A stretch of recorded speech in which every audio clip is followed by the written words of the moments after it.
Aaron Rodgers is technically a free agent.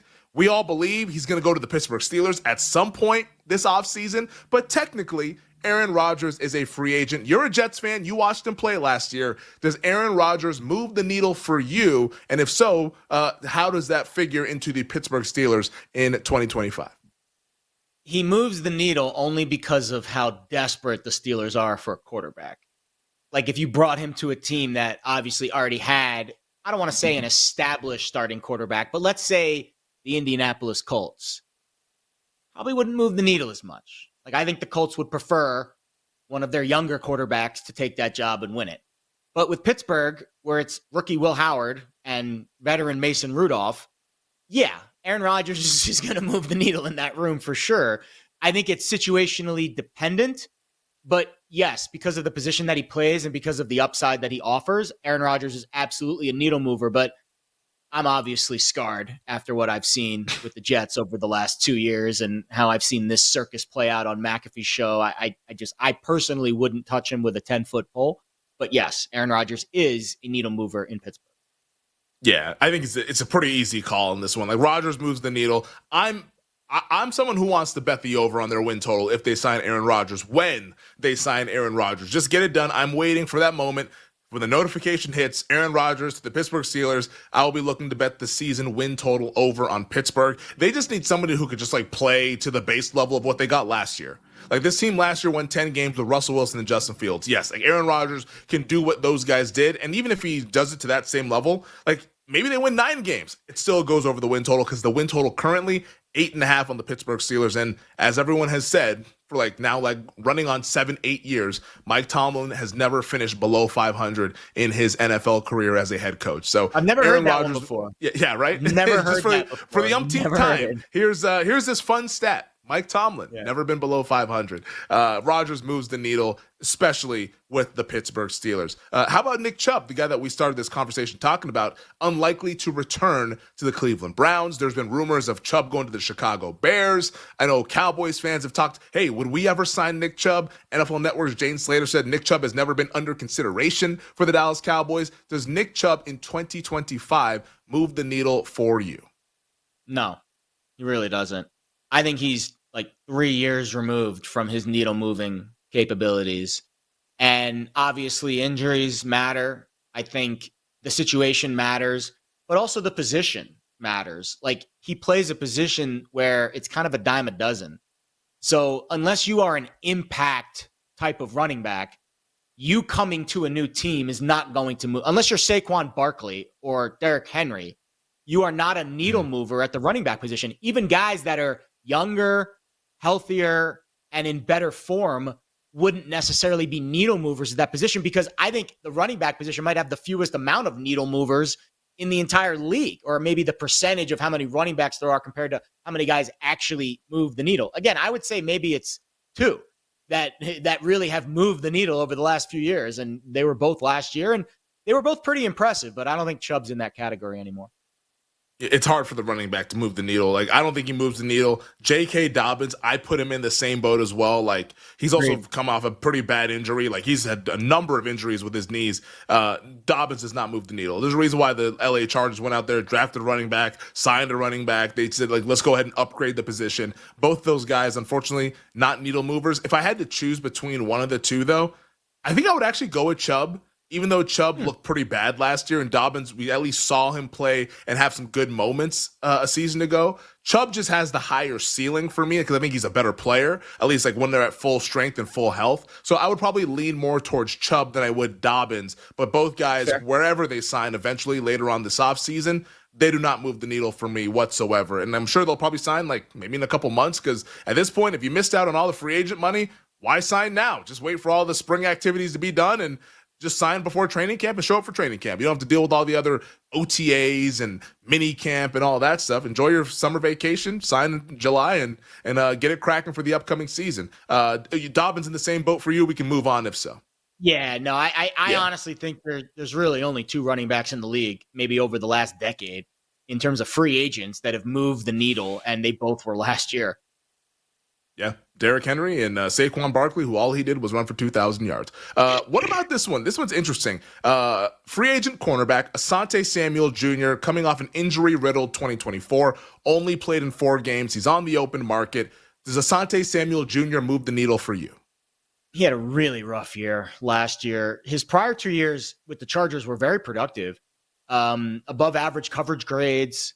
Again, you look at the overall targets and what he was able to do in terms of stopping guys from catching the ball. Pretty solid. I think, and again, he is a player at a position that you bring a guy in who becomes a starter immediately, he can move the needle because a lockdown corner is, I would say, other than maybe pass rush and left tackle, probably the most important positions on the field in terms of needle moving. So health is obviously the big question here. I don't know how healthy he is.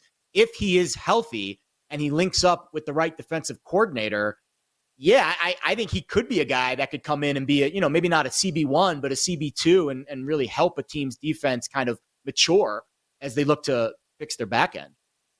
Yeah, he's a yes for me. Like, I think any team that needs secondary help, like Asante Samuel Jr., like you laid it out there a couple years ago, was really strong. Like, he had 2 really good seasons. The injury, I think, is why he played poorly in 2024. Like, I root for the Cowboys. Like, they need some secondary help. Trayvon Diggs is coming off a knee surgery. Who knows when he'll be right? Might not be until like week 5 or something like that. Like, they need people to help out in that secondary. Like, go sign Asante Samuel Jr. Like, I think he can still play. And if you sign him now, you're probably getting him on the cheap. Like, you're not getting him for like a $15 million contract or anything like that. Like, I think he definitely moves the needle. I think whoever signs him, you're getting a nice high upside solution in your secondary, which you can never have enough cover guys. Like, pass rushers and cover guys, you can never have enough, and offensive linemen as well. Like, those are the positions where you can never have enough guys. Asante Samuel Jr., I think, helps a team in 2025. And he's on the younger end, too. Like, you're only 24, 25 years old. That guy can help out an NFL team. Justin Simmons, coming off a pretty good year for the Atlanta Falcons. He's a free agent. Didn't sign with the Falcons until late last year. I'm assuming he's going to do the same this offseason. Wait until, like, right before training camp to go ahead and sign. Is he a needle mover for you out there on the open market? Tough position at safety. You need to be right. Like, safeties are they're like the weird, I don't know if you ever played Tetris as a kid, like the weird shaped pieces. Like, you've got to fit the type of defense that you're trying to play if you're a traditional safety, because some teams, they always have 2 safeties on the field. Some teams only have 1. That guy needs to cover and run. Like, again, it's situationally dependent. The other, I would say, negative for Justin Simmons is a lot of tread on the tires, man. Been playing since 2016. He's logged over 1,000 snaps in 5 of those 9 seasons. And just, again, a lot of tread on the tires. So I would say in the right system, he could be a player that has an impact, but I would not put him in the needle mover category, like an Asante Samuel who can just come in and play CB2. And if he's healthy, he's going to be able to lock down that side of the field. So I would lean to the no on this one. Yeah, I think Simmons, great career, just a little old. I think he's a little older now.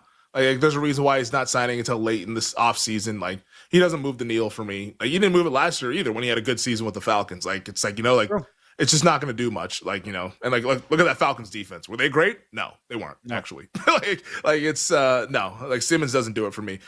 Earlier this week, Jadeveon Clowney, released by the Carolina Panthers, now out there on the open market. Za'Darius Smith, he's on the open market, was on the Detroit Lions at the back half of last season. Do either of those 2 guys move the needle for you, Clowney or Smith? Man, Clowney's just completely fallen off the radar. He hasn't former number 1 overall pick. I know. And he had those just really good years with Houston. I mean, I would say 2 really productive years with Houston where he had over 60 pressures in 2017 and 2018. I mean, to be fair, like, you're coming from a situation in Carolina where, like, the defense was so bad, you were behind in a ton of games. So, like, everyone was running it down your throat. And just, I think in the right situational spot, he can go be a 3rd down pass rusher and probably still move the needle in that specific role. But if you want to put him in the Watt category and the Bosa category where he's going to come in and be this elite pass rusher who can play on 3 downs, I think that's where I wouldn't put him in the needle mover category. But again, if he goes to a team that already has a set rotation at pass rush and you're just playing him 15, 20 snaps a game on 3rd down to go get the passer, yeah, I think you can make worse signings in this period than him. So he's a yes for you, Clowney. It's a tough answer because again, I need context, but yeah, Gotta give me a yes or I no, would lean Jared. to the yes. I would lean yes. I'll give you yes. All right, Yes. he's a yes for you. As Okay. a third down pass rusher only. He's a no for me. I think we've seen the best of Jadeveon Clowney. It's a great career. Like was he the freak show that everybody thought he was going to be as the number 1 overall pick? No, but he had a really good career. So I hate when people think, oh, Clowney didn't really live up to expectations. Like, okay, well, yeah, but he was a really good player in his NFL career. Zadarius Smith doesn't move the needle for me either. How about Stephon Gilmore at cornerback? Helped out the Cowboys quite a bit a couple of years ago. Now another year on the tires. Played for Minnesota last year, a free agent. Does Steph Gilmore move the needle for you? So much tread. I mean, to be fair, he actually had a decent season. He was actually really good against the run. Good. Too. He was good. Yeah, in Minnesota. he was good stopping the run. He had almost 50 tackles for a corner. It's pretty good. I would say yes, but again, I struggle with these guys that are just 11-year veterans in the league.